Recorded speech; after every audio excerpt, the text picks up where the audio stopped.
जैसे कि आप सभी जानते हैं, सच की हमेशा जीत होती है और हमारी एक छोटी सी प्रयास आप तक बड़ी खबर पहुंचाती है। तो स्वागत करते हैं आप सभी का STS न्यूज़ चैनल पर। आगे बढ़ने से पहले आप इस वीडियो को लाइक और चैनल को सब्सक्राइब जरूर कर ले और साथ में बेल आइकन भी प्रेस कर ले। चलिए बढ़ते हैं खबरों की ओर। और आप किस राज्य शहर से न्यूज़ को देख रहे हैं, कमेंट में जरूर लिखिए।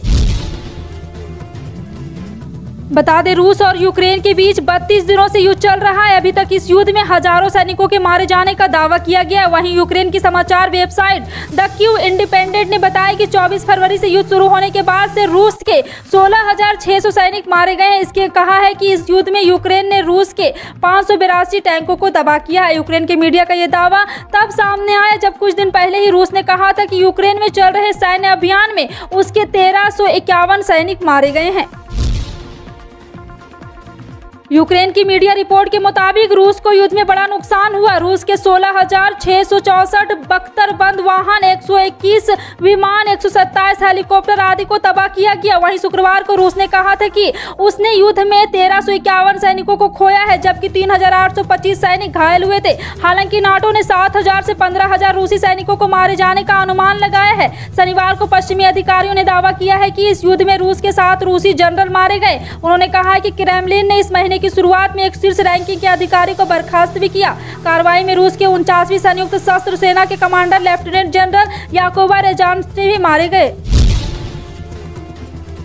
गोवा के मनोनीत मुख्यमंत्री प्रमोद सावंत आज यानी सोमवार को दूसरी बार मुख्यमंत्री पद की शपथ लेंगे। इससे पहले रविवार को सावंत ने कहा है कि शपथ ग्रहण समारोह में प्रधानमंत्री नरेंद्र मोदी, बीजेपी के राष्ट्रीय अध्यक्ष JP नड्डा और केंद्रीय मंत्री समेत बीजेपी शासित कई राज्यों के मुख्यमंत्री मौजूद रहेंगे। वहीं उन्होंने कहा है कि इस कार्यक्रम में पहली बार धर्मगुरु भी मौजूद रहेंगे। बता दें कि शनिवार को प्रमोद सावंत ने कहा है कि शपथ ग्रहण समारोह 28 मार्च को पणजी के डॉक्टर श्यामा प्रसाद मुखर्जी स्टेडियम में सुबह 11 बजे शुरू होगा। उन्होंने कार्यक्रम की तैयारियों का जायजा लिया था।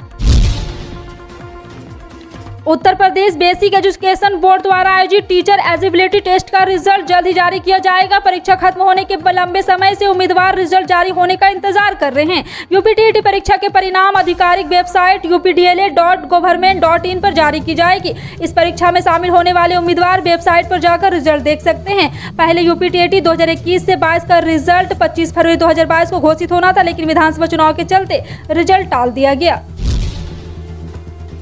PDP प्रमुख महबूबा मुफ्ती के कश्मीर मुद्दे पर पाकिस्तान से बातचीत वाले बयान पर अब वार प्रतिवार को दौर जारी है। बीजेपी समेत कई पार्टी के नेताओं ने उनके इस बयान की आलोचना की है। उन्होंने कहा था कि कश्मीर में तब तक शांति बहाल नहीं होगी जब तक कि केंद्र सरकार पाकिस्तान और जम्मू कश्मीर के लोगों से बात नहीं करती। उनके इस आह्वान पर अब केंद्रीय मंत्री जितेंद्र सिंह का बयान सामने आया। उन्होंने कहा है कि बंदूक और गोलियों के बिना ही बातचीत हो सकती है।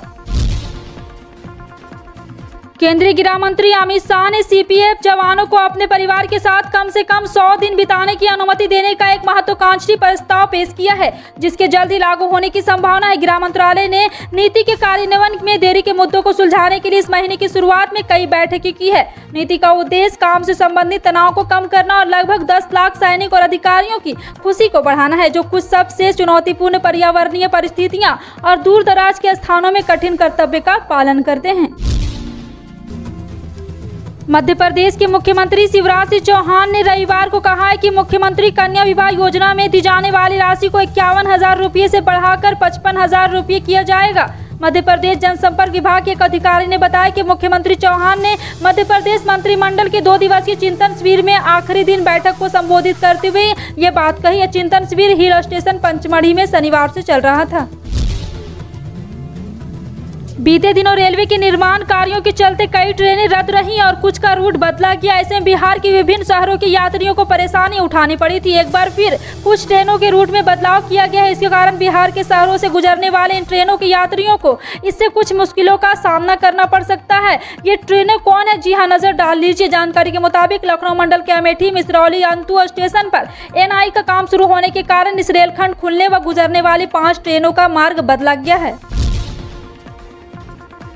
राजस्थान में सरकार किसानों को 20,000 करोड़ रुपए ऋण बांटने का फैसला किया है। 1 अप्रैल से सरकार किसानों को ऋण बांटेगी। इसके लिए सहकारिता विभाग ने तैयारी शुरू कर दी है। सरकार इस साल 1500 करोड़ के ज्यादा का ऋण बांटेगी। सहकारिता विभाग इसके लिए अलग अलग जिलों की सूची भी तैयार कर रही है। इस योजना का विस्तार किया जा रहा है। दरअसल प्रदेश में अगले साल विधानसभा चुनाव होने, ऐसे में सरकार किसानों को ध्यान में रखते हुए ऋण की राशि बढ़ाती जा रही है। वहीं विपक्षी दल कांग्रेस सरकार पर बोझ डालने का आरोप लगा रहा है। बीजेपी का कहना है कि सरकार ऊंचे ब्याज दरों पर लोन लेकर जनता पर बोझ डाल रहा है।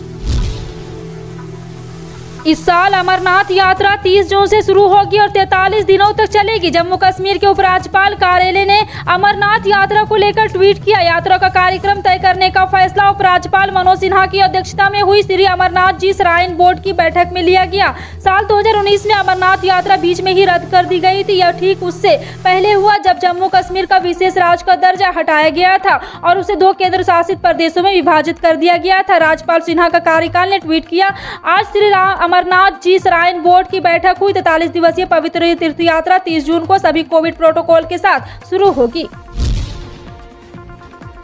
बिहार विधानसभा अध्यक्ष विजय कुमार सिन्हा ने रविवार को दिल्ली में केंद्रीय मंत्री और बिहार प्रभारी भूपेंद्र यादव से मुलाकात की। दोनों नेताओं की इस मुलाकात को लेकर कई प्रकार की अटकलें लगाई जा रही है। हालांकि विजय सिन्हा ने इसे शिष्टाचार मुलाकात कहा।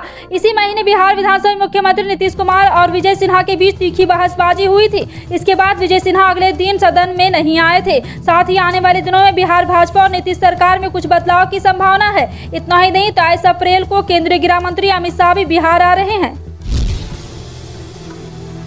महंगाई का अंदाजा केवल सरकारी आंकड़े रख देने भर से नहीं लगता। सरकारी भाषा में कहा गया है कि खुदरा महंगाई दर फरवरी महीने में बढ़कर 6.7% पहुंच गई है। Ministry of statistics and programme implementation के मुताबिक महंगाई 8 महीने के सबसे उच्चतम स्तर पर है। रिजर्व बैंक ऑफ इंडिया द्वारा निर्धारित 6% की महंगाई की सहनशील सीमा से ऊपर चला गया। लेकिन इन सभी तकनीकी बातों से यह पता नहीं चलता कि आम जनता पर महंगाई का क्या असर पड़ रहा है। खुदरा महंगाई दर उन सामानों और सेवाओं की कीमत के आधार पर निकाली जाती है जिसके ग्राहक सीधे सीधे खरीदता है। अब यहाँ समझने वाली बात यह है कि भारत के सभी लोगों के जीवन में खाद्य पदार्थों पर अपनी आमदनी का केवल 45% हिस्सा खर्च नहीं होता। जी हाँ, आपको बता दें कि बिना सरकारी आंकड़े देखा जाए तो आम लोगों पर पड़ने वाली महंगाई की मार को थोड़ा साफ तौर पर देखा जा सकता है। बीते 6 महीने की राशन की पर्ची देखें तो अपना खुद को दिखेगा। सिर्फ साबुन, तेल, रिफाइंड, बिस्कुट, नमकीन, मैगी, मंजन, दूध और ब्रेड सबको लेकर के यहाँ पे महंगाई दर काफी बढ़ता जा रहा है। 2 से 17% तक बढ़ा है।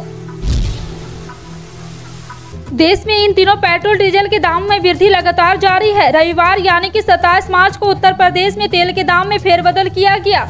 राजधानी लखनऊ पेट्रोल के दाम बढ़कर 99.94 रुपये प्रति लीटर हो गया, जबकि डीजल के दाम 90.54 रुपये प्रति लीटर दर्ज किया गया। प्रदेश में पिछले 5 दिनों में डीजल पर करीब 3.75 रुपये और पेट्रोल पर करीब 3.60 रुपये बढ़ गए हैं। जी हां, आपको बता दें कि अगर आप बिना पेट्रोल पंप जाए ही पेट्रोल डीजल के ताज़ा रेट जानना चाहते हैं तो ये बहुत ही आसान प्रक्रिया है। दरअसल देश में हर दिन के पेट्रोल और डीजल के दाम अंतर्राष्ट्रीय बाजार में क्रूड ऑयल की कीमत और विदेशी मुद्रा दरों के आधार पर तय होते हैं। इन्हें हर दिन सुबह 6 बजे इसी के आधार पर अपडेट किया जाता है।